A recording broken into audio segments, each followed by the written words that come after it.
Hey guys, it's Abby here. I was working on this ET-3750 and I kept getting an error saying that paper was out in the cassette, which I had paper in there, but the problem was that it kept getting jammed, stuck inside. So we're going to go through this video and I'll show you how to fix it. We actually kind of had two problems with this printer, but the first thing we have here is it says paper out in cassette. So I'm going to open up the paper tray down there, and you can already see that you can't see it right there, but I'm going to have to pull it out. So I'll just reach my hand in there. If you're having a hard time reaching it in there, you can go ahead and take that back duplexer off and you can pull the paper out that way. I was lucky here and was able to reach it that way too. Push that back in.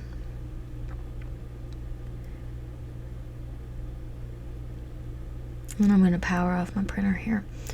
Okay, so I still have a couple more pieces of paper jammed in there, but I just have the printer sitting on its back, and I've pulled the paper tray up, and we have the roller here. Now it was really loose, and that was one of our problems here. Every time I would go to print a piece of paper, you could hear that spring and the roller just kind of. So here I'm showing we have that little lever, that white lever spring is just kind of already locked too far down and locked into place. So as you saw, I pushed it back up to bring that lever back into place, and here I pushed it all the way down again, and that white lever locks, which is what was keeping the white rollers from staying in place. So push that back up, and it's, if you see it here, it's that white leg under the darker white plastic. Pulling that lever down is what I was showing with that dentist tool there. So here we have it back, kind of keep it in place, pull that lever down and push the roller back in, and now we have it locked into place. So I'll show you with the extra part that I had here where that gets locked in. In this little door frame here is where that arm goes through when we pull it down and stick that in, and it's going to get locked into there. So I'm powering it back on to see if that fixed my problem. Power's on, and then I will try to run a print nozzle check on this.